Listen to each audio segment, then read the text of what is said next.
I think that to be the case. I think it's like, hey, first year you're doing it, that you're using different technology. Wait till the second run of it.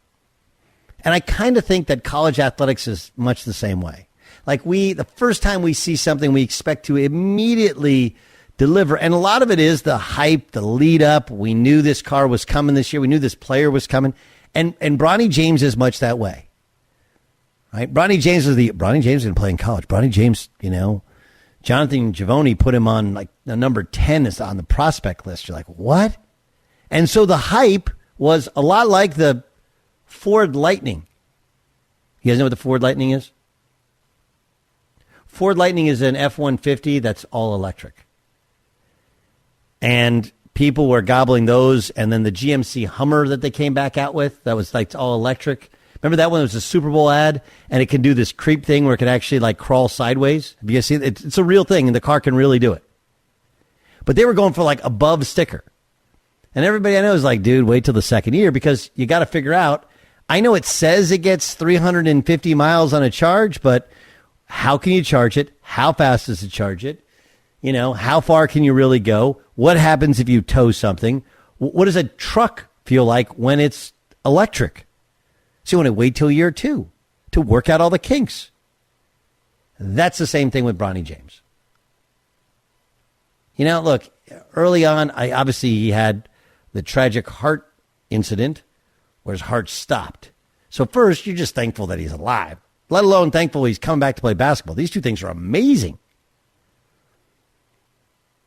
But then you watch him play and you're like, yeah, he didn't really do anything first couple of games. Yeah, they got to work out the kinks. The issue with Bronny James is not that he's not good. It's that there's just a level of hype that there's no way he'll live up to.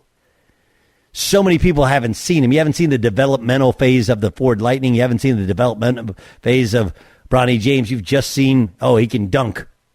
He can jump. I saw him in the McDonald's game hit a 3. And we rush the process so much. We want the new model to be perfect as soon as it comes off the assembly line. And it is just not. Last night he had 10 points. USC beat Cal. Now, the previous game he had 14 points, which is his career high. But it's against Oregon State, and they got blown out by Oregon State, who's probably the second worst team in the Pac-12, only to Cal, who might be the worst team in the Pac-12. Or maybe it's UCLA. I don't know, who they don't play upcoming. I mean, the reality is he's a good player. He's going to be a good college player. He's not a point guard. He's not big enough, or he's not a traditional scorer to be a 2 at this point in his career. He's really good. He plays mostly without the basketball. He can guard. He can jump. He can shoot. What this will come across is Gottlieb's hating on Bronny. Like, no. Now, is he a one and done? Draft him in the first round? No. I actually think his style of play, which he's what you'd call a blend player, right? Like, you can play him with other guys. They have the basketball. They do their thing, and he just kind of stays out the way. And if you give it to him, he can shoot.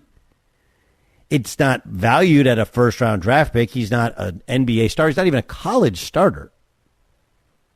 But I'll tell you what, that second year round, they'll work out the kinks. And you'll start to figure out why, I like this car. This is good. But the last one had a door that didn't open right. The last one, they used this new syncing up technology with my Bluetooth. They figured that stuff out. They streamlined it. That's the truth to Bronny James. Is second year, he'll be good. Third year, he should be an all-conference player. Fourth year, he could be an All-American. Now, that's not the way we do things anymore.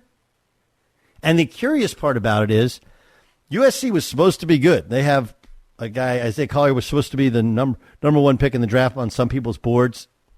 He hasn't been as good, but part of it is he's young. But they've had a really disappointing season, and I don't think it's Bronny's fault in any way. But I do think that the hype becomes distracting, and then, look, you're Andy Enfield. You're just trying to solve the Rubik's Cube that is your team, and it's got to be difficult to figure out your team while trying to figure out how do I navigate these waters with the greatest player the game has seen over the past 25 years. It's a hard thing to do. Hard thing to do. So I think if we are patient to wait for next year's model, I think some of that promise will be delivered. He's still not a dominant player, and some of it's a lot like when Lonzo Ball came out. I had a friend tell me, one of the reasons Lonzo doesn't speak up and just kind of plays is his dad does all the talking. I think the same is kind of true with Bronny James. By all accounts, delightful human being. Not super full of himself or anything, as many of us would be. But because his dad takes up so much oxygen in the room, it's hard for Bronny to have an equal or even similar personality. He doesn't. He's just kind of quiet and plays, a lot like Zoe. Jay Stu, how to do with the car analogy? Did you like that one? No, I like that. It makes sense to me. And I'm going to let the experts like you evaluate him from a talent perspective. But I do have a question about how it's covered. Do you guys get the sense that the kind of the national media really wants him to be good? Like Chris Mannix, who his beat is the NBA and boxing. He did a full write-up on SI.com today with the headline, "From highlight dunk to stellar defense, Bronny James continues to impress." And then it's filled with quotes of the coach and teammates about Bronny James. I'm saying even before the Scary Heart incident, there was this narrative seemingly that the people that cover the sport really want this to work. It's a strange one because in this day and age, most of the media is kind of cynical about these prospects. Do you guys get that sense as well? I don't know if I just think they want to curry favor with LeBron. I think that he has enough friends in high places that what is the purpose of being honest? And I like Chris, but he's not an evaluator of any kind. That's not really he's an insider, not an evaluator. So it's a weird position to put yourself. Giovoni is more of an evaluator. That one's super weird, but I think we can. You're just all trying to curry favor.